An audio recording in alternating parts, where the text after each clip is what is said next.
Hello, everyone, and welcome to the Dream Team Tonic podcast. We're back for the 2024-2025 season, and I'm with Tony. How are you, mate? Good evening, mate. It's not been long, has it? Straight back into it. Yeah, I feel like saying we're back, but actually we're not been gone that long, have we? Really, with these We Euros. How about you, Ben? You keeping well? Yeah, good evening, lads. I'm all right. Yeah, I'm looking forward to the new season now. Well, You saying got your that, Premier we League haven't shirt got on? the stops, have we? Hey? Got your Premier League shirt on? Yeah, back in the Prem. Will I be tempted by a few Leicester bargains? And I don't know. Oh, I'm sure you've already dug me out. I picked out a few bargains, and you was telling me where's your lot already. I just wanted to quickly say, I was going to quickly say hello to everyone that's watching on YouTube and everyone that's watching on Twitter. But we were just about to go live, and I just got a little pop up come up and said that you can't stream live on Twitter anymore unless you've got a premium account, which we haven't got, boys. Wasn't a problem previous times. Elon Musk bleeding us dry. Yeah, we might have to get our hands in our pockets, lads. We'll see. But anyway, evening to YouTube. If you're watching on YouTube, let the guys on Twitter know that you'll have to come over here. We'll get straight into it. We've asked for a few questions tonight, but we're going to keep this pod. It might disappoint a few of you in the chat, but we're going to keep this pod more around changes in the game, the rules, how we're going to approach the season, top tips we've got for approaching the season, all that sort of stuff. And we're going to be back Monday or Tuesday to do player picks and the real drafts and the nitty-gritty stuff. So sorry to disappoint anyone in the chat who's asking for budget enablers and that sort of stuff. We'll do that in a few days. But we have had, obviously, I mean, we all played Sky. The disappointment that Sky's no longer around. We've had a few people say that they're going to come and play Dream Team for the first time. There's always people that branch out and take on new formats. So we're going to keep this one a bit general so that people can sort of learn the game, but also a bit of advice for the new season for people that have stuck with us as well. So yeah, we'll cover those player picks in the episode next week. Please do leave a like, subscribe to the channel if you're not already. And I'll quickly shout out a few people in the chat. We've got TS Editor, Miss Noopy, David Folks, Yazzie and James, Gary Walker. We've got Aman in the chat, Ian Curry. We've got SDT Coddy, Von Butte, Nathan Wisby, David F. David F. Sky player. First time Dream Team player. Right, well, we're here for you, mate. Let's get into it, shall we? So changes to Dream Team. Not very many, to be honest with you. We all three of us played the Euros, and it's more similar to the Euros than it was last season's. The first big change is the deadline, and we were just speaking about this. How do you guys feel? Because it's moved from the first deadline being 1 hour before the first kickoff of the week to now 90 minutes before. And it's a counter to basically the embargo with team sheets, isn't it? That's been put back to now 75 minutes or something like that. So how do you feel about the change there? I mean, it spoils our fun for our live pods, doesn't it? Or our deadline streams. I think it takes a little bit of pressure off. I think everyone's in the same boat then. It's not, somebody's got a leak or an early team sheet and somebody else hasn't. So I think it evens the field that way. So, yeah, no more last-minute transfers out when you see the City lineups.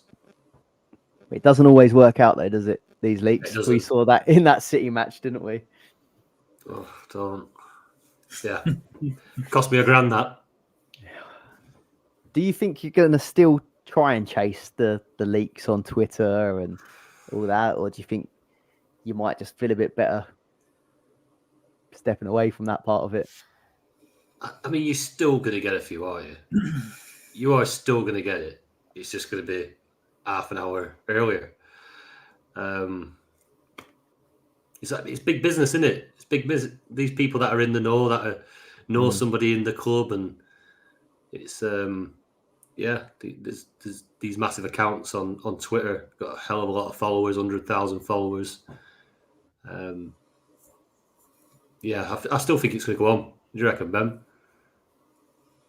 Yeah, I don't really like this deadline being moved back. I was hoping with the embargo being moved back that we'd keep the hour deadline. To be honest, I'd rather get rid of the deadlines, but I don't know. I mean, the earlier you get your team done, you can get on with the rest of your day now. Obviously, before a couple of years ago, we could make transfers after each game, couldn't we? But yeah, I don't know. I've got to see how it goes. Obviously, we've got to make a big point about the first deadline, though, haven't we? It's going all the way up to kickoff, isn't it, on the Friday for the Fulham and Man United game. That'll be the only time all season you'll get to see the lineups before you can pick your team. It would have been nice just to have had that the whole way through, wouldn't it? First kickoff at least, C1 lineup. Yeah, they could have followed Sky doing that, couldn't they? Because Sky were the same as that. Every day you got the first kickoff, but I much prefer that because then you can see who's playing in the first match, and then you definitely got a player coming in if you want to get a player from that game. I mean, I'm not too fussed about Man United Fulham at the moment. Might be a couple of enablers in there at Fulham, but I'm not too sure at the moment. Might get a better idea if some of these new signings for United are going to get thrown straight in or not. But could be a bit of a hindrance rather than going with your planning, I think. Yeah.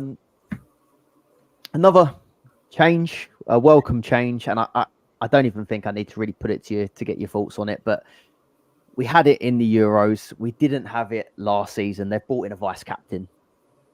There's nothing to argue there, is there? If your captain doesn't play in the game week, doesn't get on, your vice captain will get you the double points instead of your captain. I don't think any arguments really. No, it's a decent little addition. I guess the thing it could help us with that we had a lot is Haaland. Will he, won't he play? If he played, we wanted to captain him, but we didn't want to risk captaining him. So I guess it will help with that side of things. It was a little bit easier, doesn't it? Yeah, it's the no-brainer, wasn't it, really, to get that? Yeah, nice, easy one. Slight point change, but most of the points remain the same. And we're going to come on and recap what the points are for anyone that hasn't played before. But if you have played before, last season was a 5 points for a goal and 2 points for an assist. They changed that to 6 points for a goal and 3 points for an assist. So we did get it in the Euros as well. They've just added an extra point for both types of attack and return. Thoughts on that? Yeah, why not? Why not? We always wanted the assist one, definitely, didn't we? Yeah. We always thought it weren't enough for being that involved in a goal. But yeah, why not add one on for the goal as well? Yeah, I've been crying out for that assist one. Yeah. But they brought in the chances created as well, didn't they, last year? So they could be coming away with 4 points from an assist as well. I mean, it's great that they've brought the goal up to 6 as well, but it's making it more of an attacking game. So you're but you're most likely going to go with 3 defenders now, because if you're only getting 5 points for a clean sheet and you're getting 6 for a goal, you're going to go for the goals, aren't you, really, more than the clean sheets? Yeah. And that's like when it comes to picking an enabler as well. Like, I mean, you can go, if you're looking for, let's say, a 2.5 million player as an enabler, I feel like I'd be more inclined to push that back as a defender or midfielder rather than a striker, because that is the most valuable slot. We did think, didn't we, when we spoke about this in the Euros, we thought this is going to make a big difference, but none of us could find a goal scorer, could we? In the Euros? Well, there is that, yeah. Couldn't buy a goal. But with the likes of Haaland and Salah, surely we're not going to have 30 plus weeks of bad luck. Player performance marks. So these are the way that you earn your bonus points. Goalkeepers could get bonus last season, but I think across the whole season we had just one bonus point awarded. I think it was it Fabianski or one of the West Ham keepers? Yeah, Fabianski. So none of the keepers could even reach bonus. So they've brought in a few new ways for keepers to get bonus points. We'll come on to them in the bonus section and discuss whether or not we think that will make much difference. And then the last real change is boosters. Goal bonus has been carried over from the Euros. It replaced Park the Bus. And each goal receives a boost, which was 10 points in the Euros, but now it's gone down to 9 points. So they've nerfed it a little bit, but overall, did we like the goal bonus? Oh, it didn't do it, did it? Not for me. I honestly think I got 3 points off it or something. I think on the 3 boosters in the Euros, I got 1 point, 2 point, and 3 points. I mean, I had an absolute useless Euros. Cup competition in it. If you don't get off to a flyer, you're pretty much screwed. I do prefer the long game. Seem to do better at that, but yeah, we'll see how it goes this time. I think I prefer having the goal bonus than the part of the bus. I think the part of the bus, it was, if you nailed it, I mean, the swing was too big, I think, and it could turn somebody who is maybe having an average season into having an absolute unbelievable season, and it could turn someone having a crap season into someone having a very good season. I think the swing was too big, and I think that's why it's been outed at. Whereas I think the goal bonus won't be as crazy. I don't think the swings will be as big, so it's probably a better addition. What do you reckon, Ben? Yeah, definitely prefer this to Part of the Bus. Like, I held on to Part of the Bus for way too long, and then when I wanted to use it, every time someone got injured in my defence, so I had to hold it back for another week. Yeah, and obviously you want to get 5 at the back for the Part of the Bus, so to maximise it, so it makes your team a bit lopsided. So yeah, I prefer this. Obviously, just wait and see how it goes. I only got 1 goal in the Euros, but there weren't many goals in the whole Euros, was there anyway? So no, this is different kettle of fish, the Premier League. So if you get someone, get your captain on it as well. What's that? 18 points a goal. Yeah. And also you'll get double game weeks as well, so we'll have an extra chance which we didn't get in the Euros. Yeah. I'm a little bit reserved about it, just because I did well with my goal with my part of the bus, and I actually scored nothing on my goal bonus. But yeah, I'm sure that will change. And the last big change, which I think is something to sort of big up Dream Team about, is the prize money. I think it's got a little bit worse, but it's still pretty good. So I'll just skip a slide to the prize money. So there's a £50,000 jackpot to the manager that finishes top of the leaderboard. So across the season, manager with the most points will win 50 grand, which I think is a hefty prize compared to some of the games now. Then they've reduced this slightly. So 10 runners up will receive £1 grand. Was it all the way up to 22nd or 21st? 21st. 21st that got £1 grand last season. So that a little bit disappointing that they've slimmed that down, because I feel like if you got in the top 100, you felt like you had a chance at money there. Yeah. And the thing is, they've put the missing money into game week 1. The player that the player that gets the most points in game week 1 wins $5,000. So if you're not sure about playing Dream Team, just make a team, try and win it in the first week, and take your $5,000 and run. If you're not that bothered, you might enjoy yourselves and find yourself playing for the rest of the season. But thoughts on that? You get it for a marketing thing, but definitely, it's all about marketing. It's all about getting people to just sign up and have a do that first week. I think it probably just encourages people who might not play it to do duplicate accounts, but as we know, they do the due diligence at the end of the season, don't they? I think it takes a good few weeks where they have a good search through to make sure you've not got a duplicate account. So anybody wanting to win the overall prize, I do advise not to do that. 250 quid prize for every game week throughout the season. I mean, you could play your goal boost in just a random week when you know nobody else would, and try and win it that way. But yeah, gonna have to pull you up deep in the rules. No boosters count towards winning the weekly prize. Oh, did it? Yeah. So the weekly prize, right? All right, fair enough. Including I thought that was just week one. No, I'm pretty sure. We'll double check it, but I'm pretty sure if you play a booster, you're ineligible for that week to win a prize. I'm pretty sure that's what I read. Right, fair enough. So whenever you play boosters, you're shitting out of that. So you'll be gutted if you play your goal bonus. You're top of the leaderboard in week one, and then you don't get your money. Double check. Do it the opposite way around then. Just don't play it when everyone's going to be playing the goal bonus. Don't play it.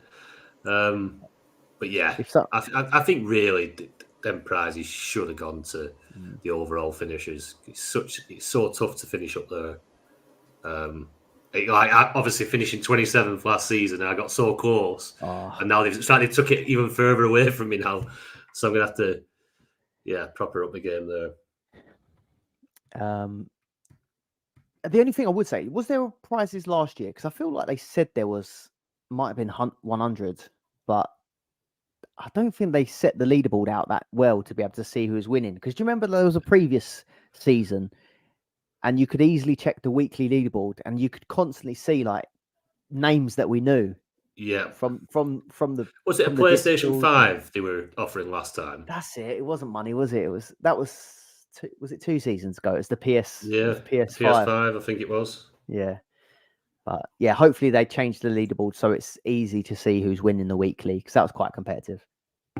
I remember you, Ben. You texted me one day, didn't you, telling me I was top of the weekly? And it weren't me. I think it was a different S Harris at one point. Yeah, I think they've changed that, because I think before it was when it's PS5 they couldn't get hold of any PS5s, but obviously you can now. Yeah. When they first came out, they were like gold dust, weren't they? Yeah. Just give us the cash, man. Right. I think that's the main changes there. I'll quickly double back, because as well as these prizes, we've got some money up for grabs. Tony, do you want to talk us through the leagues we've got going on? Yeah. So main cash mini league, just same as every season. We do try and keep. Now, obviously, we're only having one team available to everybody. We do try and keep it a little bit different, because we know there is some other big leagues out there that run, and everyone ends up joining the same league, so you end up with the same winners. So we do try and spread the prize pot out throughout the season, and then still have a nice, healthy pot at the end of it. But this season, £25 entry. Again, the payouts obviously depends on how many people pay in. So that'll all be posted out on Twitter at a Patreon, and we'll discuss it on the first pod as well. How many positions are we paid and when the payouts will go. All the details are on screen there. You can enter by backs, transfer, or PayPal. Just drop us a message on Twitter, or you can drop us an email. Use the email from a PayPal if you're not on Twitter, and I'll send the code across. But £25 entry for that. And then I love this league. I think this is because nobody else does it, and it's better than just going into repetitive leagues. So the tag team league, get yourself a mate, £25 entry per manager, £50 for a team. Same again with the prize positions and payouts. It were monstrous last season. It were a massive league. This, I think the two winning managers got £600 a piece. I know me and Andy Barnett come second. I think we got £400 a piece. So, yeah, really nice payouts in this enjoyable league. Your mate can carry you, help you out sometimes. So yeah, just grab somebody, get your payments across. Same, just use your references tag team. Let us know the names of you and your other manager, and we'll get you on the spreadsheet. You don't have to mess around with adding your scores together out like that, because our mate Mike at ffstuff.co.uk, I give him all the details badly last season because I made a right cock up, but we got there in the end. I've promised him that the spreadsheet will be absolutely tip top this time, so thanks Mike. And it's all done automatically. The league table is updated more or less instantly during the game week, so yeah, you can keep an eye live, as well as what managers have used what boosters as well, which is quite handy to see. So yeah, get yourselves involved. As well, Scott, as you know, if people don't have a partner, they might not work with anybody that does Dream Team. They might not have a mate that does Dream Team. Drop us a message, and we're a little bit like Match.com, and we will find you a partner. And you don't have to worry if you don't know the guy, because at the end of the season, the payments are paid to each manager. It's not paid as one prize. So there's nobody running off with your winnings if you do win something. We'll help you find your soulmate. Yeah. Is that come up all right on the screen for you? Do you want to quickly just run us through the other, just the quick basics of it? Yep. Em or Tony? Oh, go on. Yeah, go on. Right, I'll do it then. So basically, standard Dream Team fantasy format. We'll just run through this, obviously, because there's new people playing, especially from Sky. You've got a budget of 50 million, pick 11 players. You accumulate points throughout the season, not just in the domestic matches, but also the European club matches, but only from the group stages or the initial stages. No qualifying matches will count. I think this Chelsea are involved in a qualifier, are they? Yeah. So, yeah, they do not count. So don't be thinking you'll be able to sneak some points through there, as Harry Kane once did. Obviously, you nominate a captain each week and a vice captain who score you double points. You got the 3 boosters, as we touched on. We've touched on the goal bonus, but you also have a 12th man where you can pick any player. Money is irrelevant. Add him to your squad just for 1 week only. You cannot captain the 12th man though. You need to remember that. And you've also got max captain, which basically bounces around your team until the end of the game week, and it captains your highest scoring player for that week. I think that covers it, doesn't it? Yeah, done the prizes. Yeah.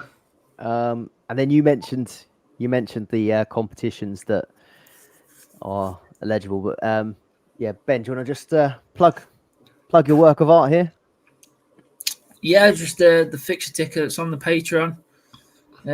It's got all the international breaks and all the cup schedules on there, so you can see where the Carabao Cup rounds are and the FA Cup rounds, and obviously all the European games. It's going to be a bit funny this year with the Champions League starting 1 week, then the next week you've got the Europa League while the Champions League are not playing. Then they play their Carabao Cup matches that week. So the Carabao Cup is over like 2 weeks in round 2 as well.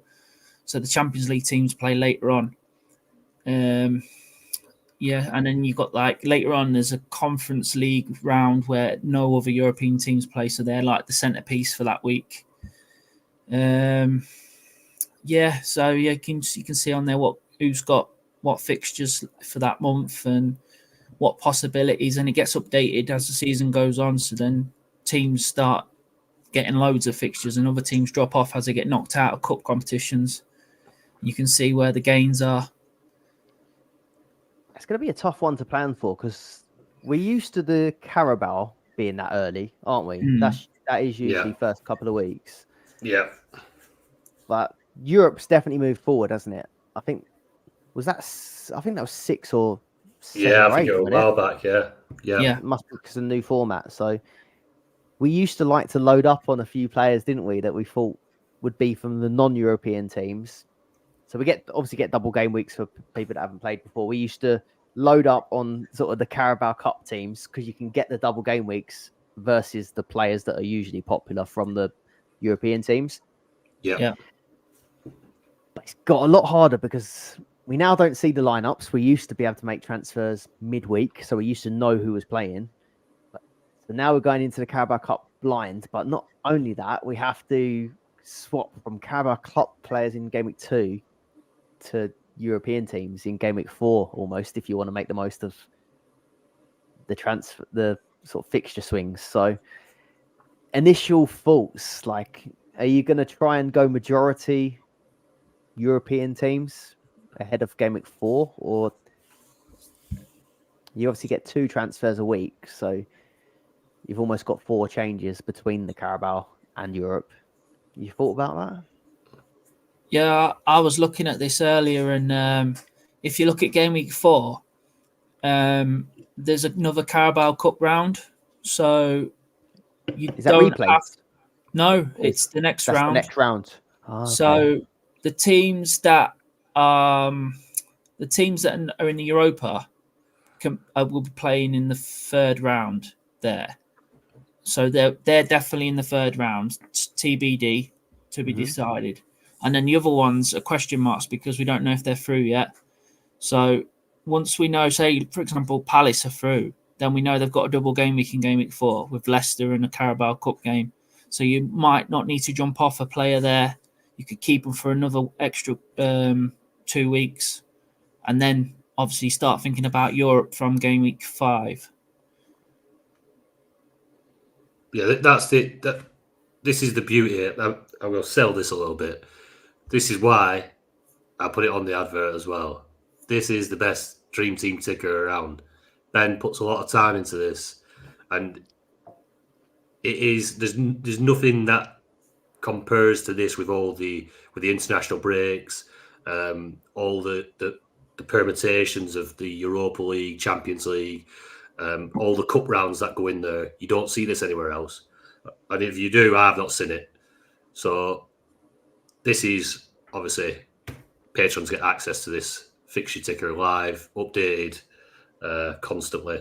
I mean, that's worth the £2.50 alone. That's only just got finalized like minutes before we went live, and that's already thrown me because that's different to how I was almost planning in my head a little bit. So is there a chance? This is why Ben's our fixture man.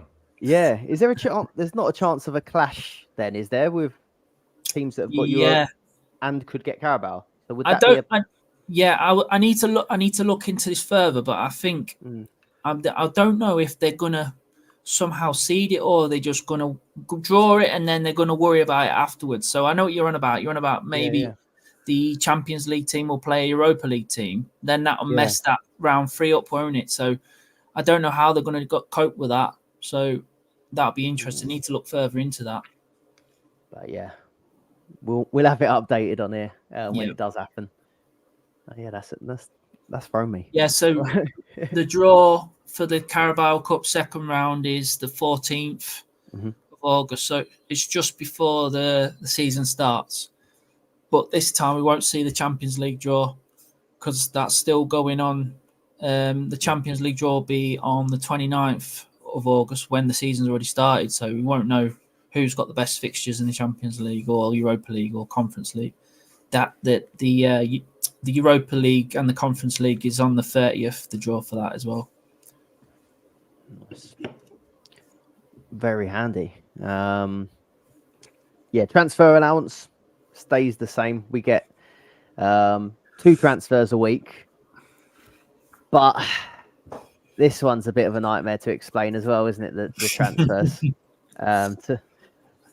I'm gonna get the proper definition of them up on the screen here because it's a bit of a tongue twister. But basically, you'll get given 2 transfers a week. You can roll a transfer, but you have to do nothing. So if you at any point use a transfer, you'll just get 2 the following week, whether you use 1 or 2. If you do nothing for a week, the following week, you'll have 3 transfers to use. But then again, if you use any of those 3 transfers, you'll go back to 2 the next week. So the only way you can roll transfers is by doing nothing. And you can get a maximum of 4 transfers. So game week, the first game week, if you don't use your transfers, you'll have 3. And if you don't do anything again, you'll get 4. But that is the only way you can roll transfers. And quite honestly, you're not really any better off because you would have had 2 and 2 anyway. So is that the way you look at it? Unless you wanted to make wholesale changes in one go. I think you're worse off, aren't you? Because by the third week, you would have had 6, 2, 2, then 2 again. Yeah. Obviously, we discussed this, didn't we? We say you should be able to roll the 2 transfers. If you sit on your hands, they shouldn't just give you 1 extra. They should let you take 2 across. It don't make any sense, but that's the way it is. That's the one thing I'm not happy about. They didn't get rid of last year. This is so confusing. I mean, you explained it perfectly there, but it's just ridiculous. I think you should be able to carry two. If you don't use any transfers, you should be able to carry 2 over to at least maybe 4 maximum. Yeah. So you can plan a bit further along. But I don't like it the way that you if you don't use it, you burn it, don't you? Basically. Yeah.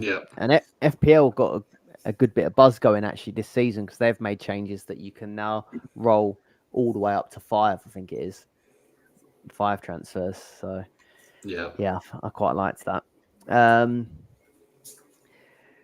Right, looking at the fixture ticker again. I know we're gonna talk about players in the next pod next week, but anything that jumps out to you, anything you like in the look of or think you might be doing early doors? We'll start with Mr. Fixture himself.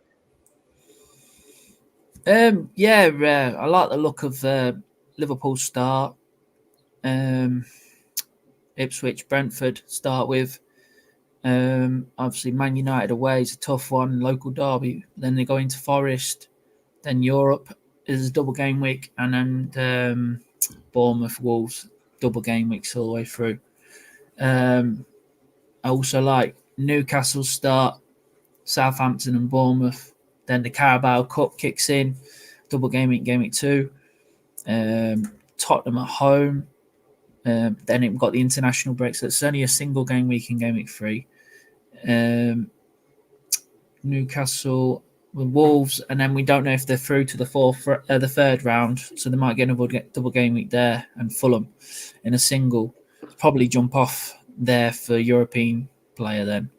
If I do have any Newcastle, you got any Tony? Yeah, just to add to what you said, I like Notts Forest start because they've got the same start to Newcastle, but just the opposite way around with Bournemouth and Southampton.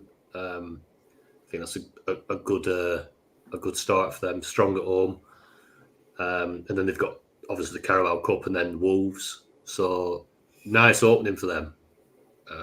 It's got my eye on a couple of their players. Obviously, you're going to want Man City assets for that Ipswich game, aren't you? I think it might be a little bit target Ipswich early doors. They have spent a few quid. Whether they can carry this on in the Premier League remains to be seen. I think they might just get found out. But yeah, I like Crystal Palace. I think they finished the season probably one of the most informed teams since they signed Adam Wharton off Rovers. They changed. Mateta started banging them in. They had a really good end of the season. Elise has gone to Bayern Munich, hasn't he? Yeah. So, but they've still got Eze. They've got some talent in that side. And nice couple of fixtures to open with, really, Brentford and West Ham. So, yeah, there's who I've got my eye on.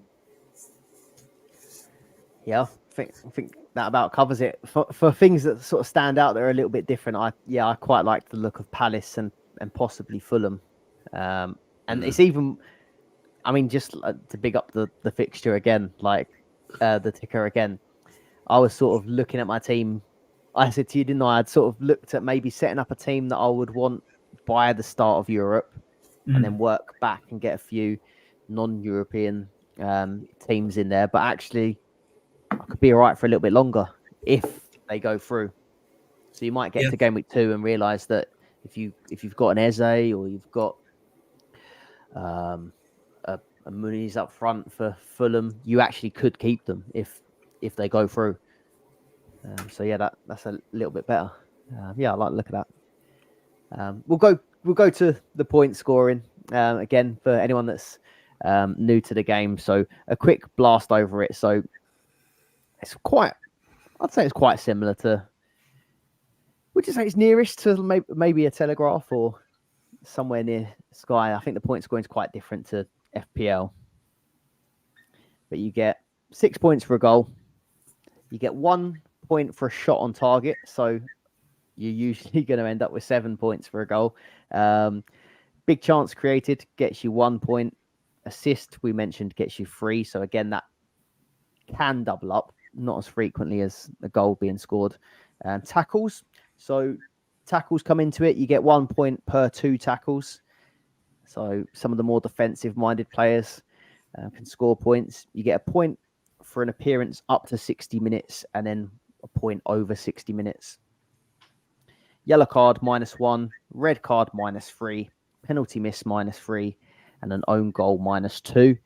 Obviously, with your captain's armband, you can get double minus points as well as double positive points. You get an option to any player can get either 1, 3, or 5 bonus points. So that's different to say FPL, because FPL you can only have a certain number of bonus players. Anyone can get bonus points on Dream Team, and I'll tell you how you earn those in a minute. Goalkeepers get save points per 2 saves, so a point per 2 saves and 3 points for a penalty save. Clean sheets, 5 points, but your player must have played 60 minutes. We had that a few times, didn't we, last season, where players went off early. -1 for 2 goals conceded, and then a -1 for every goal after that. Then bonus points. So you get tiers of player performance marks, and player performance marks are basically actions that a player does mid-game. Each of them gets a score. I think it's done by Opta Stats, and it tallies up and it puts you within a bracket. So tier 1 is 5 marks to 7, gets you 1 bonus. 8 marks to 11 gets you 3 bonus, and then anything above 12 points or 12 marks gets you 5 bonus. And the way you get these are for successful dribbles, accurate crosses, offsides are a minus point. Depending on whether you get 70% to 80, 80% to 90, or 90 plus pass completion, you can get 1, 2, or 3 marks. Interceptions and blocks both get you a mark. Goal outside of the area is a mark. Fouls 1 gets you a mark. So we've seen the likes of some dribblers, speedy wingers winning a lot of fouls. Fouls conceded gets you a -1, and an error leading to a goal is a -2. So we're going to mention a few players that are good for both ways of scoring points. But this new bit, goalkeepers getting bonus points, this is new. So if a goalkeeper gets a successful claim, it's 1 mark. A successful punch is a mark, and a successful sweep is a mark. They can also get pass completion, but you've got to do at least 25 passes to get in those brackets. But I was having a look at it, and I think across the Euros, I think they tested this out, and Dubravka, I think, was the highest scoring bonus keeper, and he ended up with 4 bonus points from 4 games. So the very best was getting 1 bonus point a match. Do you think it's going to make much of a difference across the course of a season? I like the way they've tried. They're definitely listening. Obviously, goalkeepers. How many times I've played without a goalkeeper over the last couple of seasons is crazy. But yeah, I think successful claim, successful punch, keeper sweep. These are going to be teams that goalkeepers that are under the cosh a little bit. The Euros were a very short,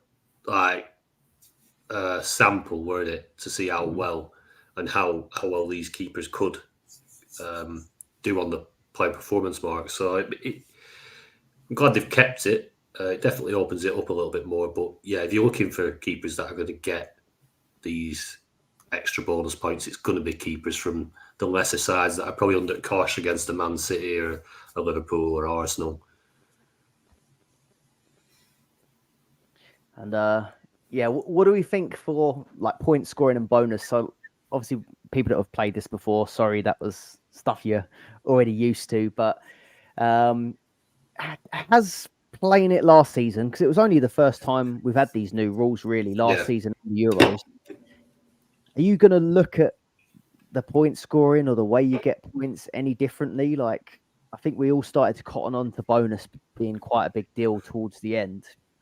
What about you, Tony? Are you thinking of maybe picking different players to how you started last season, or? I think fundamentally you're still going to do the same things as regards to picking the players that score the most goals, assist the most. You're still going to have them players that, like the likes of, is it Bruno? He scored a hell of a lot of points. Might not have got as many bonus points as other people, but he scored really well. I think when you're picking your enablers, your differentials, I think the player performance marks that come into it. People like your Kudos, Cunha, a couple that I had last season that did really well. Doku. I mean, a successful dribble +1, a cross +1. I mean, these guys were like up into the bonus points within 30, 40 minutes sometimes. Yeah. So I don't think it will change the way I play a dream team. I think it adjusted pretty quickly. Had a good start last season and maintained it. But yeah, it won't be the only thing I look at. What about you, Ben? Yeah, it's definitely changed. I'll definitely be changing my approach this season. Like you said, it was more points, looking at goals and assists, obviously clean sheets and stuff like that. Before it was very basic game before, but now with all the PPM, definitely has opened the options up a bit, hasn't it? And there won't be much of I don't think there'll be a massive template this season, especially with people having a lot more experience now, looking at players. There's so many ways of scoring points. I'm just looking at the strikers there, the top 3 PPM of strikers. Without looking, who would you say are there? Of strikers, it's not the big hitters. It'd be someone like Nunes. I know one of them is probably, is it João Pedro? Yeah, and João Pedro second. And you said Cunha as well. Yeah, Cunha loved the shot on target. It's people that have a pot shot, like a bit of a dribble. Is Nunes not up there? Yeah, I didn't want to shout. Aman's got one. I was about to say. I remember Aman putting his team for getting bonus in there. Nunes isn't in the top 20. Like, is he not? Aman's got it. Is Ayew top? Ayew. Yeah, Jordan Ayew. He was like well ahead of everyone. I don't think he scored many goals last year, but he's just successful dribbles, accurate crosses, pass completion, interceptions. So, and he obviously won a lot of fouls. So yeah, that helps on the bonus. Cunha did well for you last year, Tony, didn't he? At the point when you brought him in. Yeah, it's having him at the right time, isn't it? It's not Yeah. somebody you're going to keep in your striking spots for however long, but as soon as you sniff an opportunity, like when, I don't know, Salah goes injured or someone's suspended, and you've got that spot and it's open for a couple of weeks, you're trying to nail that, isn't it? Nail that differential. But Cunha, Jackson towards the end did really well because shots on target, things like that, even if they weren't quite scoring, there was still notching up them bonus points, fouls, dribbles. Yeah, it's a good way. It's a good way of scoring because it makes it more exciting. Because your players might not be scoring goals or assisting, but they're winning tackles. They're doing other things, and it's lots more avenues to boost them points rather than your player just getting a 1 or a 2. He's getting a 4 or a 5, which can make a massive difference. Yeah, there's like weeks where you've had Cunha in your team and he hasn't scored or assisted, but he's come out with 5 bonus points. Yeah. So you've come away with 7 points, which is just as good as a goal, isn't it, really? If they do get that return, it goes wild, doesn't it? That's the one thing I was going to just say as well is like, it does because you got. No, sorry, you go. I was just going to say, like if you put on comparison like Cunha to Haaland, so like Ben just said, then 7 points from Cunha is like a goal. Haaland doesn't do anything else; he doesn't get player performance marks. So unless he scores, it can even itself out. Yeah, it definitely opens up the player ball. Like looking at delay there, isn't there? Oh, is it me? Yeah, what I was going to say on the on the, if you're new to this and you want to find out how you get the bonus points and all that sort of stuff, if you go on the Dream Team website on desktop, it's a lot easier to look at. Yeah. But you can have a look at the bonus point scorers, and you can even toggle something, and it will tell you how they got their bonus points. It makes it a lot easier to get a bit of an understanding. But there's some players there that you would not really think of. Like for some reason, Konsa, you'll be able to find out if you dig into it, but Konsa was getting bonus all the time. And he was like one of the top defenders for bonus points. Like Tony said, you got Bruno Guimaraes, who was the highest scoring bonus player on the game. We started to sort of realise that wingers were getting bonus quite regularly. You had Saka, you had Doku, Kudus, all doing really well for the amount of dribbles that they were doing.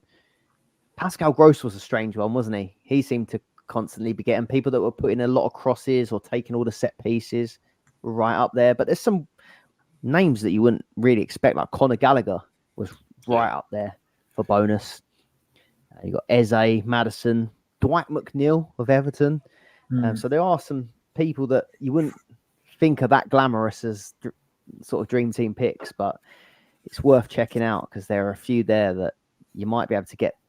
If you're looking for a bargain enabler, you might be able to get someone that gets your bonus points. It doesn't get you goals or assists, but they'll be worth their price point, I think. I think that's what I'm going to look to do, I think, this season, because we said it so many times on the pod, didn't we? Goal scorers go hot and cold. Yeah. And we saw it. Ollie Watkins is the first one that comes to my head. He had a great season, but every time I picked him, he didn't score. And I'll take him out. Sheffield United away when they captained it as well. And it's like with the strikers, you kind of have to get them at the right time. But it felt like a Kudus or a Gross just got bonus every time they went on the pitch. Just plug them in. So I'm wondering, do I get a few positions where I get a bonus player in there and I just know I haven't got to catch him at the right match. Yeah. It doesn't always matter what fixture you've got either. If you're Dwight McNeil, like he's probably just as likely to get bonus against Liverpool than he is a lower team, I think. So, yeah, it could be a way to approach it, I think. I just seen David F saying it's going to be weird going from selecting Rodri on Sky for tackles and passing tier bonus to a complete other play style. But I played Sky for the first time last season, and you will definitely pick up the patterns of who gets bonus for what reasons. Definitely, if you played Sky. Rodri did all right though, didn't he, on the bonus last season? He's obviously gets the tackles and he comes up with a good. He scored about 11 goals, didn't he? I can't remember exactly. It was about 8. It was 9. about 11, yeah. Yeah, he gets involved with the goals, chances created, so he does pretty well.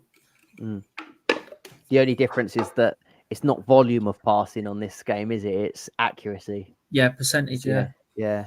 When it comes to getting the bonus.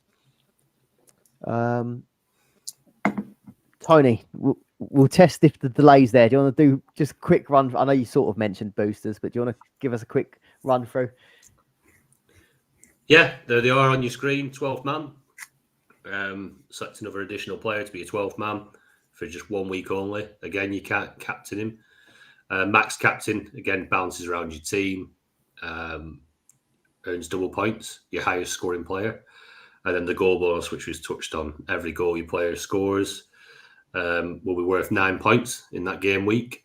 Your captain's points will be 18 points per goal. Yeah, so a pretty powerful booster. That's you got to get him to score goals, haven't you, Scott? Exactly. Yeah, no good playing the goal bonus if you can't get a goal. Luck this year. We sort of talked about our thoughts on these ones, didn't we? So it'll be something we might touch on in the future episodes when we like the look of using these. But general rule, double game week. Yeah, for all of them. Yep. Yeah, I'll put a few prompts here, but we've pretty much covered those already earlier. Anything to add on boosters? No, you've already, like you say, you've already covered it.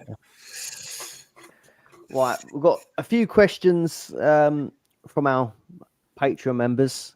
We'll have a quick scan through the chat as well to see if there's any others. But if you've got a question based on players or player picks, join us next week because we'll cover it on that. Either send it to us, DM us on Twitter with your question, and we'll get it all sorted out for the next pod. But questions from our Patreon, link in the description below for the Patreon. We've got Patrick up first. This is a non-dream team, but it might have an effect. What's your top 4 predictions for the Prem? Leicester winning it again, Ben? I wish. No. To be honest, it's still early days. Lots of friendlies not played yet. I don't think Newcastle's even played a match yet. And there's loads of players still away on holiday that have been at Euros. So at the moment, my current thinking is Man City to win the league again. I just think they've just got players in every position, haven't they? And they've got multiple players that come in to replace the ones that are there. I just think they get into 6th gear, don't they, at the end of the season, and they just finish the season off. I still think Arsenal's got a good chance. Second at the moment. Again, very good squad. And they're trying to strengthen it now. So we'll see how the transfer window goes. But yeah, I think they've got the best chance of winning it out of the rest. Liverpool, I think, are going to finish 3rd. I'm looking forward to see how this new manager does, Arne Slot. But it looks like he plays a similar style, and obviously they've got top players. The spine of the team is cracking, and they bought a lovely few midfielders in last year. So I think the team's looking really good to keep staying in the top 4. So this one's a tricky one for me. I think there's so many good teams in the Premier League. It's really hard to choose. Obviously, you've got your Tottenham's. You've got a good attacking lineup, haven't they? They've got good players all over the team, but they were leaking a lot of goals last year. Newcastle could do really well this year. Another team with a very good spine, and very good defensively. But I mean, Villa's signed well as well, but I don't really know. I'm thinking maybe it's my Leicester app. I'm going for Chelsea at the minute. I've seen the one game they played. They drew with Wrexham, didn't they? 2-2. But I've seen Enzo Maresca last year, and he's just doesn't take any risks. He just keeps the team. They all know their positions. They just work like clockwork. They don't concede many goals as well. If he could go through the season winning 1-0 every week, he'll do that. He don't care about what the fans think. All the fans were moaning at Leicester about the football being boring, but all the players knew exactly what to do, and they'll just get a 1-0, and then they'll take that. And we had the best defense, one of the best defenses in the league. I just think he'll have Chelsea playing well, and they'll just be nicking 1-0s here and there. So I think they could get into fourth place at the moment. I like that. Yeah. I had them down as at fourth, but I was actually going to ask you, was I mad for thinking it? I didn't know that about the defense as well, so that could be. We'll have to save your Leicester insight for the next one, but yeah, I didn't realise they'd be potentially as solid as that at the back. Yeah. So. I remember watching that Leicester keeper committing suicide a few times. They were brave on the ball, Leicester. Obviously they passed, they suck you in. They suck you in, yeah. They had a game plan. If you were I think what Leicester sometimes got found out a little bit with was if you was a very high energy pressing team and you could press very well, they could sometimes get caught out because of the way they played. And he, like you say, would never change the way he played. That is the way we're playing. I think Leeds did all right against Leicester because obviously they had very fast forwards, and a decent press on them. And obviously then Rovers as well did all right last game of the season. But Maresca, I think he is a top manager. I think he could do pretty well with what that squad he's got at Chelsea. I agree with Ben there. And I've got him in second. Oh. I think City, I know it's boring, but I just think City will win it again.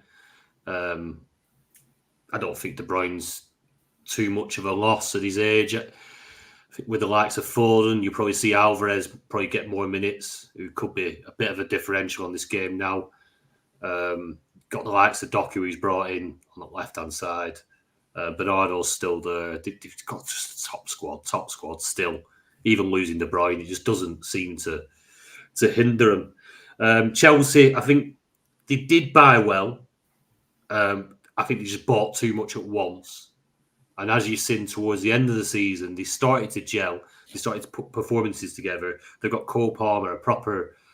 Yeah. He don't care, does he, that lad? He just goes on and plays his football. He's ice cold. He's brilliant. And I think he could carry Chelsea up to runners-up this season. Third, Arsenal. A very good team. Scott, it's your baby, isn't it? I think they're unlucky last year, but I think it's so tricky trying to dethrone City. They've got such a constant there.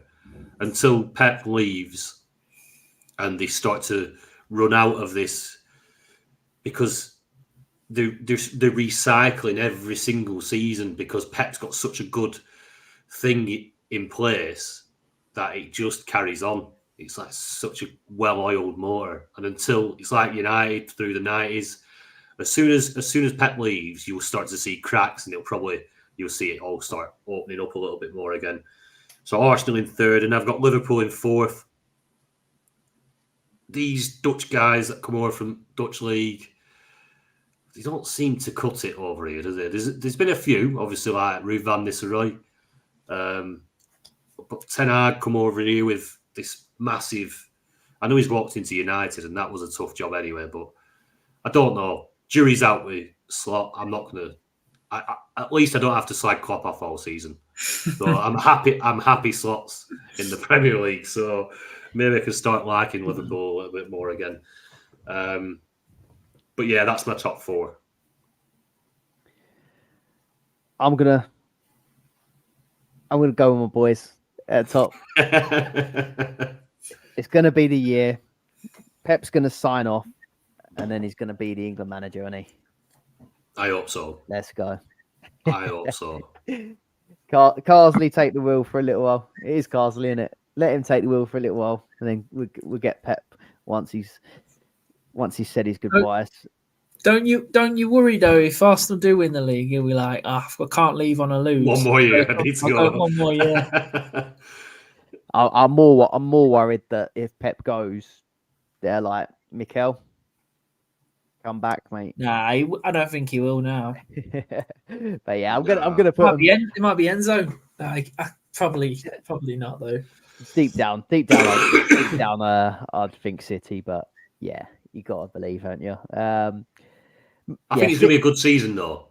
I think because now you've obviously got Arsenal still up there, still high quality. Like a couple of signings could help that. City are as strong as ever, but Chelsea coming good. Liverpool, a little bit of a dark horse, don't know what, but like Ben said, they've still got a strong spine in that squad, and it could be a 4-horse race. It'd be nice to see it like that. I'm just hoping we're looking like we might be sort of following that blueprint, and we'll eventually get there. Like we've got a decent defense as it is, but this year Timber hopefully stays fit, and now we've got Calafiori seems like he's on the way. And it looks like we're going to have a whole bunch of centre backs playing in the back 4, the same way that City seem to do quite well with Tony Pulis. Yeah, Pulis. Centre halves. The OG. Pulis taught Guardiola how it is. Yeah, I think we're long for us next. A little bit behind in that. Yeah, City second. I'm going to put Liverpool third. I think they probably are going to get a little bit of a bounce. I think they will have a bit of a buzz to start off with, but we'll see how they do. And yeah, I went Chelsea. I think they might have a bit of a new manager bounce as well. And I'm going to go Ten Hag sacked. By November, I think they've had a whole new.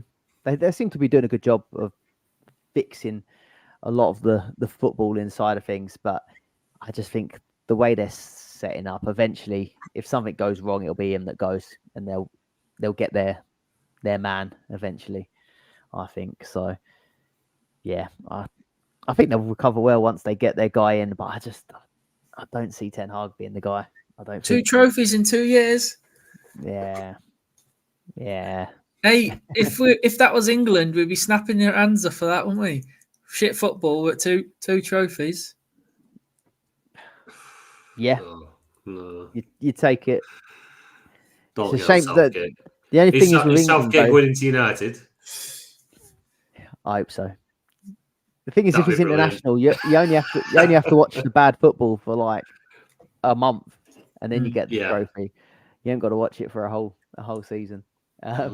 We've probably spent too much time on this bit. So, next question for from our man: would you recommend spending your full £50 million budget on your team, or keep some funds in the bank? Depends on one thing. Are you going with Haaland in game week 1? If you're not, you need to hold the funds. Ben? Yeah, in an ideal world, you could hold some money back in case you want to bring somebody in later on who's quite expensive, but it's going to be hard to hold money back, I think, this year. There's so many good players. They're quite expensive, so yeah. But Aman did it last year. I think he was the king of it. I think he didn't spend it. I think, what did he spend? About 45 million at the start of the season. And then he tried to build his budget up. Well, in the old games, it was a lot easier to build budget up. Now that new rules, it's seemed a bit harder this year to do it. Especially where basically, I don't know if we mentioned it, but if the players are expensive, they've got less chance of going up. And if they're cheap, they've got more chance of going up. So if you're buying cheaper players and they've had a good week, they're most likely going to go up 0.3 in price. But like Haaland, he'd have to score like 2 goals to get a price rise because he's like 8.5 million. So, but hopefully that's not the same this year. There hasn't been any mention about it being different though this year. No, they don't really reveal the algorithm or anything, do they? That's a Yeah, lot. because like the top players, if they didn't score 1 week, they'd go down 0.2 or 0.1 straight away. So then, like all the players are getting similar price, aren't they? Because they're just meeting in the middle. Yeah, I'd spend it all. I've tried making a team and trying to get it under 50 million is hard enough. So I'll be spending it all. You don't get interest on it if you save it in this. I'd get it all on the pitch, but unless what you're saying, if you're planning to not start with Haaland and then get him in, I know you can pre-plan your moves if you were to get him in, but it only takes 1 injury and then you can't do the moves that you'd planned. So if you're going to want Haaland for Game Week 2, though, are you just going to? You might as well just have him in for Game Week 1, aren't you? Because if he doesn't score in Game Week 1 and you buy him for Game Week 2, he's going to go down in price. You're going to lose the money on him when you buy him anyway. So even if you've got him at the start or when you buy him in Game Week 2, you're going to lose money on him. Yeah, we'll do our drafts next week, but then we'll find out who's got the Salah, who's got the Haaland, who's got both. But yeah, I think we'll mostly be spending it. We've got Aman next. So what number of players not involved in European competitions this season would you recommend in your starting 11? I'd say about 4 or 5 you could start with. Obviously, the goalkeepers, you want to look at cheap goalkeepers, I think. So most likely not going to be in Europe. You can get away with a cheap goalkeeper for a little bit. But yeah, 4 players maybe, because if you get injuries to your top players, then you're going to end up getting stuck with these non-European players. Yeah, early on they've got a double game week in Game Week 2 and possibly Game Week 4 if they get through the second round of the Carabao Cup. But if you have too many and then you get injuries to the top players that are playing in Europe, you're going to have to move them on and then you're going to get stuck with non-European players later on. So I'd say 4 or 5. I'd be happy to keep the goalkeeper for a little bit that's not playing in Europe if he's cheap. Yeah, I'm in agreement. I'm looking at mine now. I just thought I brought mine up on the screen just to have a count. But the current draft I'm on, I've got 5 non-European, including the keeper. So you're probably about right there, I think. Yeah, I mean, I wouldn't even concentrate on the European competitions for the first few weeks anyway. I think the Carabao Cup opens it up, and then with the Carabao Cup sitting in one of the European weeks as well, I think it opens it right up to not having to just forget about European. Just pick the players you want for the first. I think is it 4 game weeks. I think you're all right. You're still gonna need the big hitters though, even if you. Oh yeah, I mean they pick themselves, don't they? So you forget about European competition. You're picking you're not picking Haaland because he's in Europe. You're picking him because he's going to destroy everybody. What I mean is that I won't be worried too much about that guy's in Europe. Yeah. He isn't. Yeah. So I'm going to pick him over him kind of thing.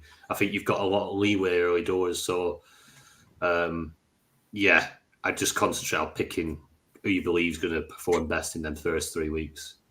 Yeah, the only thing is as well, when we get the draw for the second round before the game starts, if, say, I don't know, West Ham have an easy draw in the cup, they might not play the best players like Bowen and Kudus.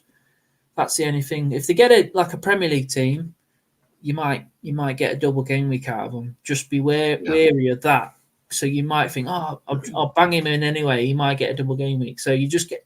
It's a chance he might play, he might not. It depends what managers like. Yeah, some managers just play the best players, don't they? But not a lot of teams do play the best players in the cup early rounds, unless it's a tough match. Yeah, Something you need gonna... to get a semi tough match, don't you? Championship, Premier League. You want someone like that where they think there's a risk we could go out here. Obviously, they draw a League One, League Two team. Yeah, they're probably going to play a lot of the under 23 side. So, yeah, you just hope they draw someone a bit tricky. Something that I have already sort of noticed that's gonna make Game Week 2 exciting with that Carabao Cup is in your head, and first thing you'd think is I'm gonna try and captain a double game weeker, isn't it? Really. I know you would straight away, Tony. You'd be looking at your Cunha captaincy. Yeah. But Jamie Vardy. No guarantees that they play the 2 games, and Haaland's home to Ipswich. I'll tell you now, Vardy won't play in that Carabao Cup match. He's injured at the minute. Is he? I think so. Like the likes of Newcastle, so not won a trophy in however many years. Like if they get an half decent tie, which is an half tough tie against a Championship team or Premier League team, he's going to go full strength, hasn't he? You can't risk going out in the second round. You've not won a trophy. Surely Howe's going strong. Yeah. So then you'd like to think like someone like Isaac, Bournemouth, and then a decent tie against somebody in that. It's going to be tough. It's going to be tough. I think you'll end up with like a massive split. Obviously, depending on what the fixtures are like. There's some people who go ballsy and go, do you know what? I'm going to go for the possible doubler. So you'd have Isaac against Bournemouth as your game against Haaland versus Ipswich, but with a possible second game. That's going to be a big swing that week, isn't it? Yeah, it will. It will set the precedent, won't it? Early doors. Who have we got next? How much notice? So this is from Nobbles. Do you take any notice of accumulating price or value in your team early doors? Last year it made no difference, but this year it could be important to get the big boys in when Europe kicks in. Or is he overthinking it? So will you be trying to build budget really early? Will your initial picks be based on people you're going to try and that you think might gain value early on? How do you reckon you might play it? I think I'm going to start looking at the cheaper players this year and try and gain some value that way. If that's the same way as last year, with the cheaper players going up 0.3 rather than, say, I don't know, a De Bruyne or something. If he gets 1 goal, he probably won't go up. So I probably might juggle the cheaper one, the enablers, and try and get some value in the team that way. I think like this year, last season, it didn't really matter because we had a lot of injuries, and was it AFCON on last year as well? So like Salah was away. So so it didn't really matter halfway through the season, and then by we got to the end, we already accumulated a few million. It was about 8 million, wasn't it, or on the rest. So probably going to juggle the cheaper ones, the ones that have done well the week before. Yeah, I think last season, obviously Kane left late on. So it left a big gap. So it left a big openings within the budget, so everyone could get whoever. And I think then throughout the season as well, you ended up with like Haaland out injured, which hasn't happened previously. Then Salah, obviously, AFCON. I think you had these windows of where the money just never ever mattered. And the people, because there is like Aman who loves to build a budget, the people that went budget building early doors and maybe made the transfers around price, value, and stuff like that, they actually got caught out because got a chance to spend it. And it never mattered. You couldn't even spend all the money. I think players that did chase the budget got caught out last season, not through their fault, just through the circumstances around what happened within the game. this season, it seems like obviously because De Bruyne's gone to Saudi, hasn't he? Not yet. That's almost certain, isn't it? What I were hearing the other day. I don't know. It keeps flip flopping. Pep says he's not leaving, and then someone says he's leaving. But yeah. So I mean, right. So if De Bruyne goes, there's a 6.5 million player there, dropped straight out, but it's not as big in the midfield because there's good options. There's a hell of a lot more options at premium prices. Whereas up front, you had Kane, Haaland, Salah. So that big hole that Kane left allowed everyone to just, have a freebie kind of thing. This season will be different. I think budget building is going to be a big factor. I think, like Ben says about getting on your enablers at like 2.5, 3 million, they can build your budget quite well. But if your big hitters that you choose from the off don't bang within the first few weeks, then you had it last season with Fernandes, Rashford, and it can completely derail the start of your season. And then you can forever be playing catch up. So there is an importance on it. It's going to be more important this year. Hell of a lot more important. I'm pretty sure he'll be ready to build that budget.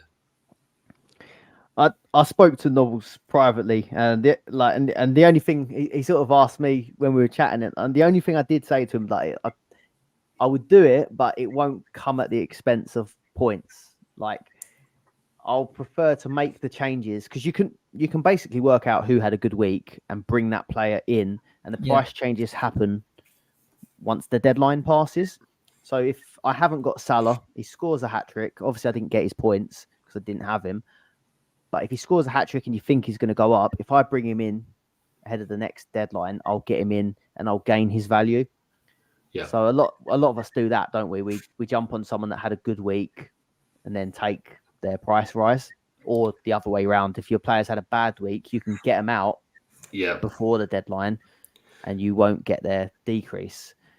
So I prefer to play it. I think I would prefer to play it that way than to put players in my team that I didn't think are as good because I think they're going to get a price increase later. The way you're saying it is, that is the way to play it. But you've also got to, when you're bringing in Salah, you're not bringing him in for his 0.3 rise when he's only got a single, rather than hold on to Haaland, who might be dropping, who's got a double, if you know what I mean.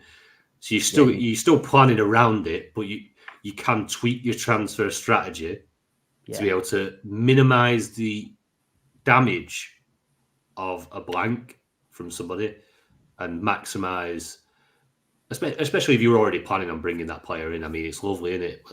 They've done so the week before and you're going to get a 0.3 rise. Yeah. That's the thing. The strategy behind it, isn't there? Yeah. The thing you said about Bruno, like, is spot on though, because there's a couple players that I'm just willing to just whatever happens with their price, I think, which I know didn't work out well with Bruno, but I mean, I'm looking at drafts with Salah and Haaland and I'm thinking Haaland, Chelsea, I think there's a very good chance he does well, but if he blanks and gets a -3, he gets a -3. I'm not going to take him out ahead of Ipswich the week after. You just take it, don't you? I think with certain players. But Bruno, when improved, why we picked him at the start of the season. Yeah, at the end he of did. The season, he did by the end. He did. So he lost me all that value. He lost me like 1.2 million. I can't, something like that. And then he goes and bangs from the new year onwards. So then we're all clamouring to get him back in. Yeah. But like you said with that Salah thing, even if he scores a hat-trick, he might only go up 0.1. But obviously he's a good player, so you're going to want him in. But you probably won't gain much value on that transfer. That if it's the same as last year. Just a quick plug for the Patreon, actually, because it's just come to my mind. But I'm putting an article together at the moment for looking at players' sort of points per million to try and work out like who are the value picks, who might be underpriced or overpriced. And if you can spot someone that you think is a good player and they're underpriced. Like if you had the foresight to see Cole Palmer last season, he's now 6 million, and I can't remember what he started at, but was it like 2.5 or 3? What was he at? Yeah, it would have been about that. Yeah. If you can spot something like that early on, that could be a real good one. But yeah, I'm trying to look at players that I think could be underpriced based on their average points, and I'll be putting something out for our Patreon members. Next question: are you thinking top players will be rested following the Euros, and if so, are you still putting them in your team, please? This is from Noop Doggy or Miss Noopy, who's in the chat. I've been toiling with this one. Go on. It's so tricky because nobody knows the answer. All you can do is speculate. Would I be confident, not knowing the lineup and putting Phil Foden in, for an example? Would I be confident after he got to the final of the Euros? I don't think I can do a draft with him in, because the risk is too big. So when I'm picking my team, I am kind of avoiding anybody that got to the final. The semis, I'm still a little bit like that because it's not, as we know, like, so we've been podding. It feels like yesterday we were doing a Euro pod. Like, these lads they've had a full Premier League season. They've gone straight into the Euros, more or less, after like maybe 10 days, straight into a training camp. Then they've played the Euros, obviously a game every 3 days, 4 days. And then now, I mean, pre-season's kicked off. They've got to have a break, so they'll be on their breaks still. I wouldn't risk it. I wouldn't. I'd be very surprised if you see my team when we announce our teams and we do our game week drafts, whether I've got any players that we're playing in the final in it. A typical one would be like Ødegaard versus Saka. If you were trying to choose an Arsenal player, you've had Saka, who's played pretty much every game in the Euros. Yeah. Or do you bring a Ødegaard who's completely fresh? What do you reckon, Ben? I will wait for the last week before the Premier League starts. You got the Community Shield, haven't we? So that'll be a big bit of information who's going to be playing. Obviously, you will see a few kids in that game, but a majority of the players will be first team players. So you'll see, and you'll get more information. The more weeks go by, the more things the managers will say, and we'll get more information. So, but yeah, I can see where Tony's coming from. I just always look at the last fixture before the Premier League starts. Every team more or less plays their strongest lineup in the last friendly, and then you can sort of gauge from there who's first choice, who's going to be available for the Premier League season. So yeah, it's a bit early yet. Just wait and see.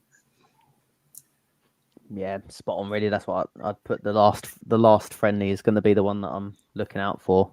The only thing I guess you could go even deeper is like, even if they are starting, do you think they'll be at their best? Like Saka with his limp. He limped off every game, didn't he? Yeah. That's the one I keep thinking about, is like, do I go for Saka or do I maybe just try and cover him with an Ødegaard, who looked brilliant the other night in that first pre-season game? But yeah, wait for more info. It's definitely something to think about, because they did look like they were blowing, didn't they, by the end of the Euros? Yeah. And then we're going to wrap it up with last one, top 3 tips for having a successful season. Who wants to kick this off? So you want 3 from each of us, does he? Yeah, if you've got 3. I've got to 2. I've got Amando's number 1. Obviously, budget is important. It will be important this season.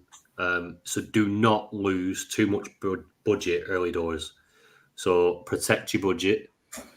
Even if that means, I wouldn't advise to bring somebody in that you don't want, but protecting your budget and ensuring that you don't lose too much is very, very important, because it could come a point halfway through the season and you cannot afford the team you want. So, yeah, number one, protect budget. Two, I'd say you need to go with your hunches and have differentials. If you want to start hitting top 100, top 50, you have to go a little bit different now and again. And sometimes you just have a feel for a player. And people might not be speaking about them, but it doesn't mean that you're wrong, or it won't pay off by bringing them in. If you've got a feeling about someone, whether, I don't know, you've watched, they've passed the eye test in the last couple of games and they've got a nice fixture coming up and it's just a one-off, you bring them in, go for it. That's the only time you'll hit the top few, because they're the people that are doing things a little bit differently, not just following a template. I love that one, because that's something that like when we've done these like streams or podcast, like you with like Cunha and stuff like that, like I've never had the bottle to do it, and I'll see you do it and I think, oh man, I wish, there's players in my mind that I would want to go for, but I'm like, oh, I can't do it. And then I see you do, obviously it doesn't work all the time. No, it doesn't. But I see you do it, and then sometimes I think to myself, I wish I'd have done that. I wish I'd have tried it, like at times. Yeah. So, yeah, I like that one. We know full well it goes wrong. That I brought Jimenez in that time. Nice fixture, plum fixture, in form. Yeah. And are he on holiday then? He got sent off after 21 minutes or something, didn't he? Yeah. But even still, I think that I had a good season that year anyway. So it's still, but by taking the punts and the risks on those players, it did pay off eventually. But yeah, just go in with your gut sometimes and not just following the crowd, I think, can really make a massive impact in your rank. And as we always say on this pod, is like, so we know the importance of fixtures for when you make a decision, obviously you're doing an informed decision. You're always going to get, it's not going to go right all the time, but if it does go wrong, you want to be able to say, I made the right decision with all the information I had. So don't go gung-ho, don't go silly. Play the fixtures, the best fixtures with the best informed players. Play that, let that carry you, and then hopefully your hunches and your other little bits and your differentials then take you up into the top 50. That's the way I think best to play it. You've absolutely. Oh, are you on mute there? I can't hear Ben. Yeah, I'm on mute. Go on, you go. Go on, you carry on, mate. You carry on. Oh, I was gonna riff off that, because you've done my answers here. Sorry, mate. But there's a slight tweak. So, like, I'd put down for my first one, back yourself over the noise online, which I know is ironic. Yeah. We're doing a podcast and we do things like top picks and top tips, but like, I'm not telling you put this player in each week. You have to choose this player, because there's nothing worse than, and I do see it in the comments, and it's not a moan, but the amount of times I see someone say, oh, I knew I should have chose that person, but everyone was saying this person. Like, just, I think back yourself, and even if you are wrong, I think it's so much better to be wrong off your own judgment and then learn from it, rather than, because it can go the other way. Rather than complain and then blame other people saying, oh, I knew I should have picked that person, but the internet told me to pick this person. Yeah. Just back yourself, and then if it goes right, it feels so much better. And if it doesn't go right, you learn from it, don't you? So yeah, I think just back yourself in those scenarios. But the second one is a bit like what you said about don't go silly. I sort of feel like I learned this a little bit in the Euros, and I know it's a little bit of a different game, but you don't want to be chasing early, I don't think. I like to sort of try and stick with a pack to start off with. But if you do try a differential or try a different captain and it doesn't work out, don't double down. Yeah. Like, there's a tendency to say you go against Haaland one week, and then he goes absolutely ballistic, and you fall down however many thousand places.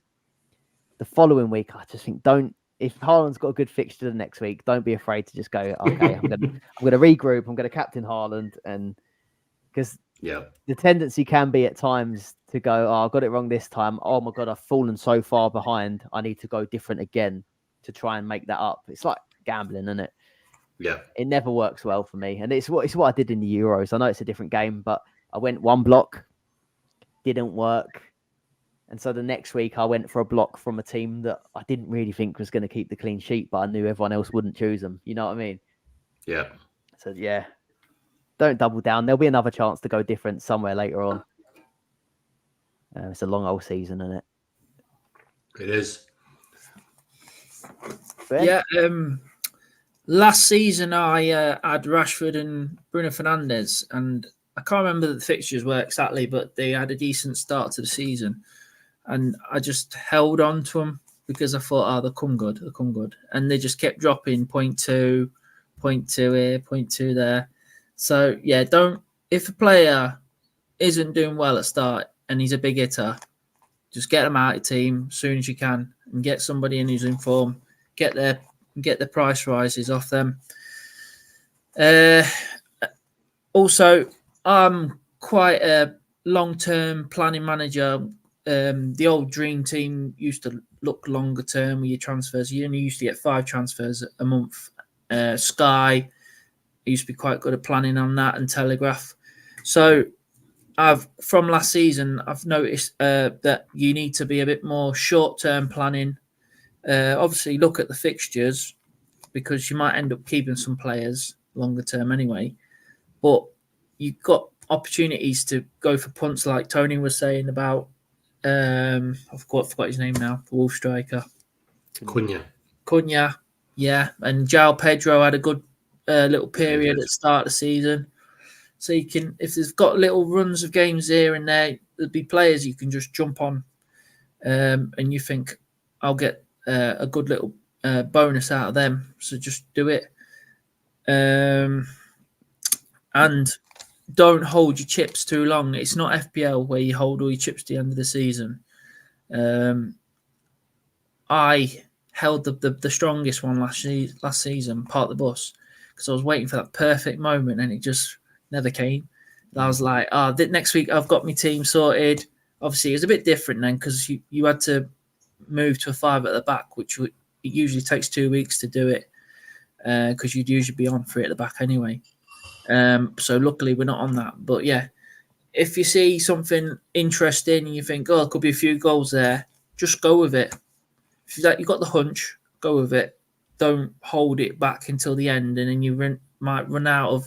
You might end up with injured players, and I don't know, something might go wrong, and then you'll be holding it to the end of the season, and you'll be panicking that they're going to run out of double game weeks to use it. So, yeah, if you see something interesting, you've got a hunch, use your chips in them game weeks. And obviously, like you said before, pick consistent players. Even if they're just getting 5 points a week, like your enablers and that, just let them sit in your team, accumulating points. Like it. Last one. Have fun. Enjoy yourselves. Yeah. It's just a game. says the people doing videos every week and spending hours on it. But sat here on a Friday night having a few beers and you've got to enjoy it though, haven't you? You have to. I love it. Yeah. You can't let it get you down when it doesn't go well, which we experienced in the Euros. You're awful. I think that's just about done it. Again, like apologies to like the guys that wanted like top tips and drafts and stuff. But it's coming. We 3 weeks out still? Is it? Yeah. Just about. We'll be doing one on player picks, and I think we're going to do our first drafts as well. So if we've not answered your question about player picks, if you're a Patreon member and you've put your questions in the Patreon, we'll come to them straight away from next week. But if you've put your question in the comments, I'm not sure if they'll stay there. So I'll put a tweet out for any questions regarding drafts and player picks. You can stick your question on there. But yeah, last plug as well. If you did want to join our Patreon, become one of our Patreon members, there'll be a link in the description below. We usually do these live streams just to our Patreon members first. And then so you get early access to the podcast, you join the live streams, and then the podcast normally goes out to everyone a little bit later on. But where this was season opener, and we think there might be hopefully a few more players joining the game, we'll put this one straight out there. Access to the Discord. We'll have exclusive articles as well throughout the season. So yeah, and there's some merch. And Tony, I had a quick tweet before I came on here. Are the books? What's the situation? Can you share, or do you want to tell us? I've not finalised it with the books yet, but I'm moving them across to my other site, and yeah, we'll plug that on the next pod. Cool, no problem. Anything to add? No, just like you said, make sure you get involved and enjoy the game. It's a good game. It's a lot of money there for the champion if you win it. Well done to Jeff Hannell, one of our Patreon members. He won the top prize last year. So get involved. There's loads of top managers in the Discord, and we're all sharing ideas and having a bit of banter as well. So yeah, come and get involved. Yeah, quite regularly. We've seen winners either in the Patreon or from Twitter in the community. I think that's a bit like Sky as well, isn't it? Quite regularly, the winner comes from either the online community or one of the groups. So I definitely think it is worth a shout. Yep, definitely. Cheers to everyone for joining us on this Friday night. Welcome to all the new Sky players. Hopefully it's give you a bit of a nice little insight into how the game runs. Quality game. Get involved with us. And apparently Miss Noopy said we were better than the Olympic opening ceremony, so we'll take that. See you later, everyone. Cheerio. Cheers.